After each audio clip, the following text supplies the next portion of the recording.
players. That's a very good sign about where he's looking at going forward. Whenever Windy gets on the Windy soapbox, I'm just gonna start having my little Windy, making sure we underscore it. By the way, I'm gonna try not to take any offense to the fact that you only text me when you want to hang out. I've never gotten multiple phone calls from you, Brian. I have gotten multiple phone calls from Bobby.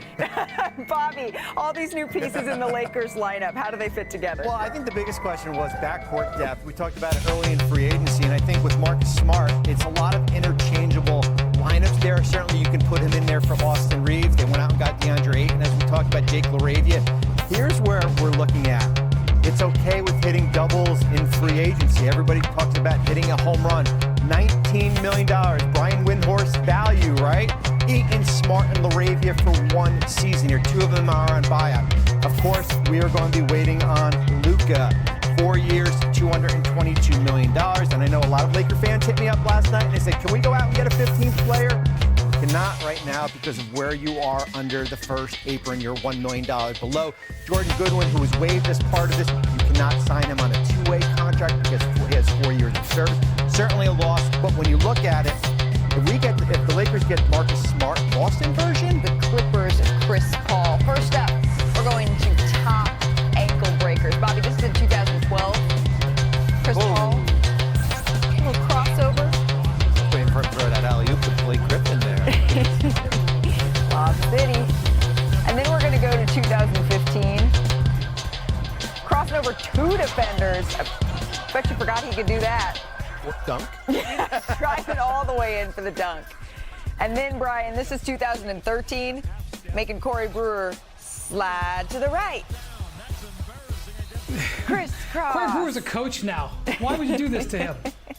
Everybody clap your hands. Park, we had to do an entire section for Top Lob City. Oh, the memories. This is 2014.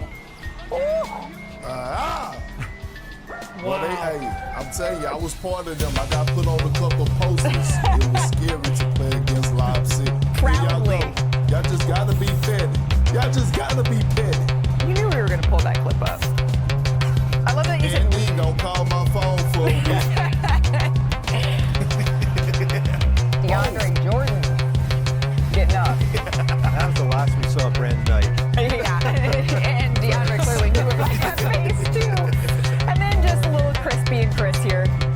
Just a Crispy and Chris. These have made for great memes, right? Nowadays. And then this is what, 2016? You're worried about an over and back violation, so he draws the clever foul. Even Spo's impressed there. Don't get the over and back, don't do it, don't do it, don't do it. And then DeAndre Jordan, he mistakes the shot block buzzer at the end of the game buzzer. And he thinks the game was over. Chris is a little upset, but it's because he's one of the best in closing time. 2013, the West round 2. Actually, this was the first round, right? Game 2. On the elite defender, too, in Tony Allen. Right here. In a game 7, no less. Ice That in was one of his the moments of veins. his career right there. Clinching the series over the Spurs here.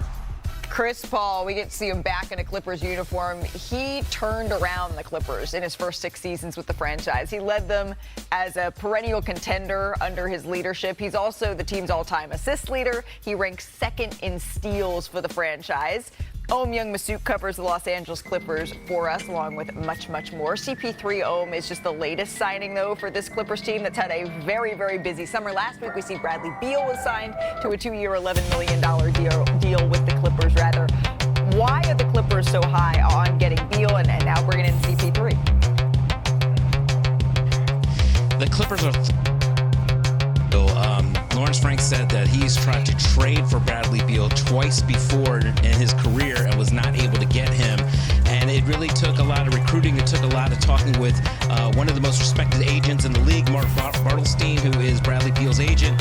James Harden jumped on the phone and talked to Mark Bartelstein for 30 minutes, according to Lawrence Frank. But they feel that Bradley Beal will come in and help fill the void that they lost with Norman Powell shooting and scoring. He vital for them because Bradley Beal, over his career, has averaged 4 assists per game. They're going to need some of that playmaking. You remember what happened in Denver last season. They needed somebody to score outside of Kawhi and James. They also needed some more shooting. They need a little more playmaking. They believe Bradley Beal can come in and do all those things. Oh, thank you so much for that insight. You mentioned the enthusiasm that the Clippers have for Beal. This is what that sounds like. Take a listen to Clippers general manager Lawrence Frank. Lawrence, are you going to sign Bradley Beal? I mean, you signed him. Yes, we signed him. Done. Rod Thorne, who was my boss in New Jersey for 10 years, was with the Washington Wizards when Brad was there. And Rod said Brad Beal is one of the best two-way players in the game when he was with him. And I know you can pick apart someone's game and you can say, hey, this is what he was in Phoenix. This is the analytics. This is the film. The way that we look at players like Brad is what they can be, not what they are. And so what I said is what I meant. I do think Brad's a two-way player. I'm sorry, I'm still amused by that. Yes, we signed him. That was maybe the most energetic I've ever seen Lawrence Frank ever in my career. Perk, are you surprised by that reaction? I'm delighted by it. I am. Like, two-way player? What are we talking about? Like, you know what I mean? Bradley Beal, yes, an elite scorer, but he hasn't been that over the last 4 or 5 years. Matter of fact, Bradley Beal needs to be available. That's another thing that we need to talk about. But I think he's a good addition. Do I think he's a needle mover that I'm about to put the Clippers in the big scheme of things when it comes down to being one of the best teams in the Western Conference? I'm not.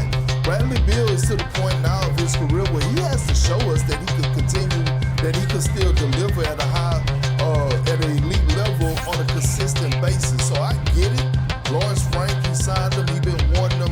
He loves Bradley Beal, but I don't feel that way. So I need to see it. I need to see it between the lines. The offseason. Everybody loves their team and where they are right now. I would say this, though. I think it's a great addition for them based on the circumstances, and I think Bradley Beal is in a different position now with the Clippers than he was in Phoenix. Right. And I think that's where you have to take that context. Is he a two-way? Are we going to see him on with Lou Dort on All-NBA? I don't think so. But based on where the Clippers are right now, he doesn't have to be the guy. He's basically when you have James Harden and certainly Kawhi Leonard. It's a nice complementary piece to those. We expect Bradley Beal to start for the We do. Right? Yes, we do expect him to start. All right, just double checking on that one. As the appearance, this value. This is what this means. Whenever you see Bobble Horse Brian, Bobble Horse, Bobblehead Windhorse, that means a value contract. Yes, Perk, last word on this real quick. Yeah, so my thing is he has to deliver somewhat to the same standard that Norman Powell delivered last year. That's Norman a high bar. Powell should have been an all-star. Norman Powell was averaging 24 playing alongside James Harden and Kawhi Leonard. So we got to see it. Again, I need to see that best version of Bradley Beal. Right. We haven't seen it in a long time. Proof is in the pudding, and you and I, Perk, both love some pudding. Another story we're following out of the WNBA, Caitlin Clark's status. Of course, she was unable to fully participate in All-Star Weekend as she continues to recover from that right groin injury. Clark was replaced in the three-point contest by Fever teammate Lexi Hall and did coach her team in the All-Star game. But what is her status for when the Fever take the court on Tuesday against the Liberty right here on ESPN? Here's head coach Stephanie White's update. I think she's progressing. I think that we're continuing to address, everything that needs to be addressed. She's going to see some doctors and get some more tests run early in the week. I don't expect her to be available on Tuesday. So we're just going to continue to take it one day at a time and let her get her evaluations early this week. And then once we've done that, hopefully we'll have more of a clear line in what it looks like. So that was Coach White yesterday. Clark missed 10 of the Fever's games this season, with Indy going 4-6 in her absence. That's compared to 8-5 with her.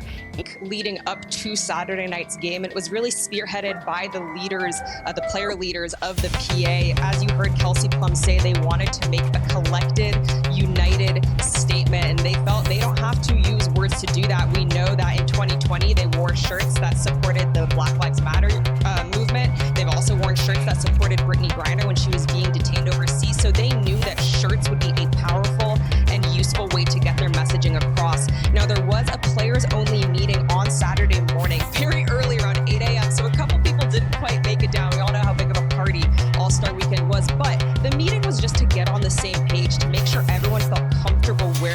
shirts, and that everyone was ready to go out and make this statement, take the message, the conversations that they've been having behind closed doors for the last couple months and bring them to the national forefront. As you said, Malika, this was such a huge All-Star weekend. So many eyes were on this weekend. They knew that they could really get their point across here. Yeah, and you mentioned that not every player was represented, not every player was able to attend that early morning meeting. I was told that representatives from the Players Association made sure to chat with players ahead of this game so that everyone could get on the same page. We know that All-Star weekend, it is as much about the party as what's happening on the floor as it is about meetings that are able to happen during that span. Can you just update us, Kendra, where do things stand in these CBA negotiations and conversations?